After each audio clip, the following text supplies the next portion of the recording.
Vous écoutez le podcast Devenir écrivain avec Lucie Castel, épisode 196. Bienvenue sur Devenir écrivain, le podcast pour démarrer et réussir votre carrière d'écrivain. Et maintenant, retrouvez votre animatrice Lucie Castel, autrice publiée à l'international, formatrice et conférencière.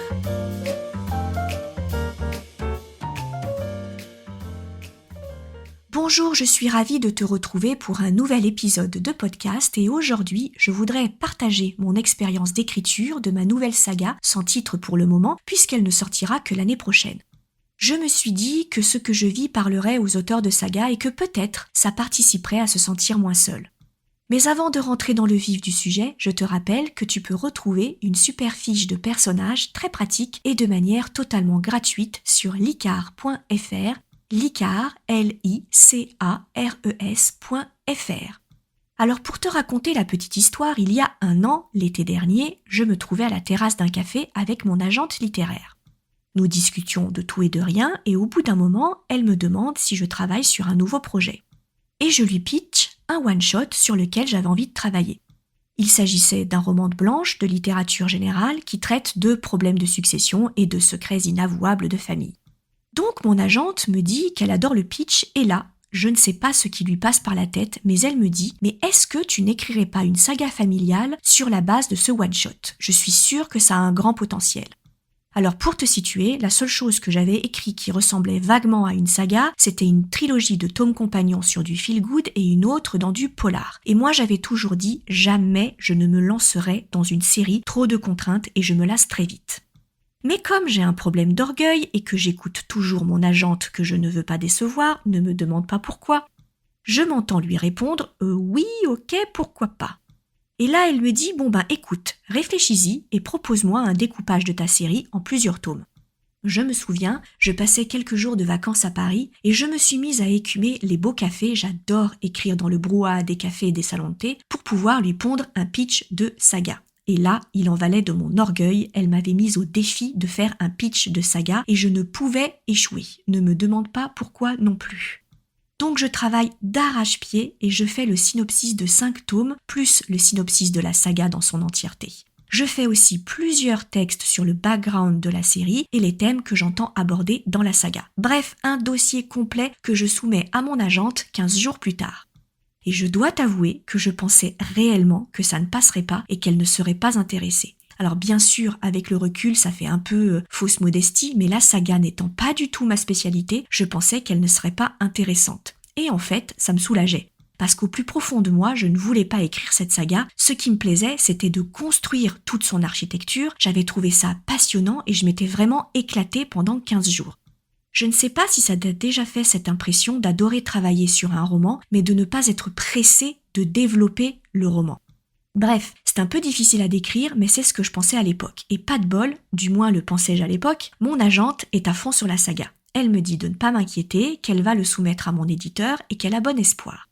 Et là, je commence à paniquer. Parce que c'est une chose de faire un pitch, et les architectes parmi vous me comprendront, c'en est une autre d'en rédiger un roman. Et là, coup de théâtre, mon éditeur, avec lequel ça se passe super bien, me ghoste. Mais alors, il me ghoste d'une force, malgré nos relances à plusieurs personnes, rien. Autant te dire que je l'ai hyper mal pris. Parce que ça fait un moment que je roule ma bosse dans le milieu et que je me serais remise d'un non sans problème.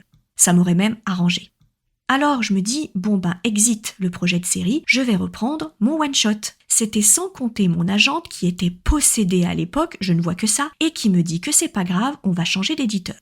Ben oui, tiens, la bonne idée, que voilà. Moi à l'époque, je me dis, elle est complètement cinglée et qu'on n'arrivera jamais à le placer auprès d'un autre éditeur.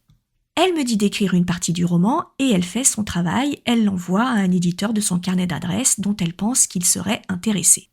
Et là, il est super intéressé, à tel point qu'il me propose des conditions de publication que je peux difficilement critiquer sans faire de mauvais esprit. Donc mon agente me pousse et me voilà à signer pour une saga de 5 tomes. Là, je dois te dire que je ne réalise pas ce qui m'arrive. Tout le monde est tellement enthousiasmé que je me laisse convaincre. Mais je suis un peu passive par rapport à ce qui m'arrive parce que moi j'ai en tête ce que je dis continuellement dans mes masterclass, à savoir que la série, c'est pas une mince affaire de l'écrire et que si le tome 1 ne se vend pas, on est quand même parti pour faire tous les autres pour rien, si je peux dire. Et puis, il y a le risque du phénomène de lassitude. Mais je suis coincée, je viens de signer. Et là, je voudrais aborder un vrai problème pour moi. C'est de signer sur pitch. Alors, c'est vachement bien pour un auteur parce que, d'une part, ça lui permet de toucher une somme d'argent avant d'écrire le roman et d'autre part, on est assuré que notre roman qui n'est pas encore écrit va être publié vu qu'on a déjà signé le contrat. Le problème, c'est que quoi qu'il arrive, que le roman soit dur à écrire ou pas, qu'il nous sorte par les yeux ou pas, il faut aller au bout. Et là, je vais devoir aller au bout de 5 tomes. Alors me voilà sur le point de commencer mon tome 1 parce que, bien sûr, le calendrier de rendu des romans est directement inscrit dans le contrat et il n'y a pas trop de souplesse dans les deadlines. Et je dois te dire que j'étais vraiment très angoissée. Donc j'écris le tome 1 et étonnamment, je l'écris facilement. Sauf que dès le départ, je transforme mon pitch et ça arrive très régulièrement quand on écrit le pitch avant d'écrire le roman.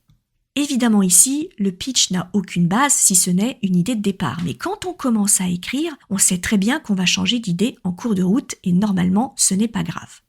Bref, je fonce et je rends mon premier tome. Et mon agente adore le rendu. Elle bosse dessus puisque mon agente est aussi ma correctrice éditoriale depuis plusieurs années. À l'heure où je te parle, le manuscrit vient d'être envoyé à l'éditeur et maintenant, il faut attendre de voir ce qu'il en pense. Et comme tous les auteurs, cette partie est toujours délicate et on l'aborde avec appréhension. Mais maintenant, j'entre dans la partie délicate de l'écriture d'une saga, à savoir passer à un autre tome. Dans ma saga, j'ai fait le choix de faire chaque volume selon le point de vue d'un personnage qui est à chaque tome différent du premier, même si tous les personnages se côtoient dès le départ. C'est le moment où je comprends que quand on n'a jamais écrit de saga, on se trouve face à des problèmes dans l'écriture et que ce n'est pas simple du tout. Contre toute attente, j'avais adoré écrire le tome 1. Vraiment, j'ai pris beaucoup de plaisir à m'y plonger et j'espère que ça se sent à la lecture. Du coup, à la fin de l'écriture, j'étais encore possédée par les personnages que j'avais développés. Je pense que tu sais de quoi je parle, quand on a fini d'écrire un roman, on est encore hanté par les personnages qui ont du mal à nous quitter ou qu'on a du mal à laisser partir. Et voilà que je dois les laisser partir parce que même s'ils sont évidemment présents dans le tome 2, le focus est fait sur d'autres personnages. Et jamais je n'aurais cru que ce serait aussi difficile. Vraiment, j'ai dû faire une pause d'1 mois et demi avant de me plonger dans le plan du tome 2. Alors tu peux te dire qu'1 mois et demi c'est rien du tout, mais quand on a une deadline, elle n'est pas censée compter les mois et demi de pause. Il faut donc que j'évite de perdre trop de temps. Finalement, j'écris les premiers chapitres avec un plan qui s'éloigne de plus en plus du pitch, encore. Heureusement, ce qui me sauve, c'est que mon éditeur a signé sur le début du roman écrit plutôt que sur les synopsis, donc a priori, ça ne va pas beaucoup le perturber. Et après 3 chapitres, ça y est, je commence à entrer dans ma propre histoire. Je ne sais pas si ça te fait ça, mais quand on écrit du point de vue interne, ce qui est mon cas dans presque tous mes romans, c'est comme une espèce de jeu de rôle. Pour colorer le récit, on doit entrer dans la peau du personnage qui raconte l'histoire. On parle avec sa propre voix et on narre l'histoire de son point de vue, ce qui sous-entend de traduire sa psychologie et non la nôtre. Donc à l'heure où je te parle, je prends aussi beaucoup de plaisir à écrire sur ces nouveaux personnages. Mais je sais qu'un nouveau défi m'attend, il faut faire attention à ce que chaque tome s'emboîte parfaitement dans l'histoire globale qui déroule une intrigue tout aussi globale. Il faut donc disséminer plein d'informations qui servent l'histoire globale et traquer les incohérences éventuelles d'un tome à l'autre, ce qui implique de relire souvent le tome précédent. Bref, je ne sais pas ce que va donner ce projet, mais je trouve l'exercice d'écrire une saga aussi difficile que passionnante. Voilà, j'espère que tu aimeras cet épisode qui est un peu différent des autres et dans lequel je me livre plus personnellement. En tout cas, moi, ça m'a fait du bien de partager ça avec toi.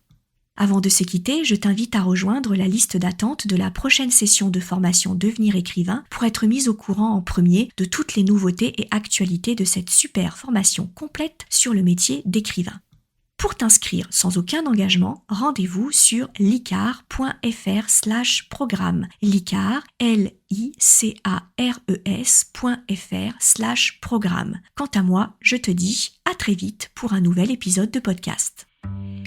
Si tu veux apprendre à écrire un roman de qualité professionnelle et séduire les éditeurs, si tu veux qu'une équipe complète de professionnels t'accompagne dans ce projet, tu dois rejoindre Devenir écrivain, projet best-seller. C'est la formation la plus complète et individualisée pour t'aider à concrétiser ton rêve d'écriture. Inscris-toi sur licar.fr/formation, licares.fr/formation pour avoir toutes les informations. Beaucoup de nos anciens stagiaires réalisent actuellement leur rêve d'être écrivain professionnel, alors toi aussi, rejoins-les sur licar.fr/formation.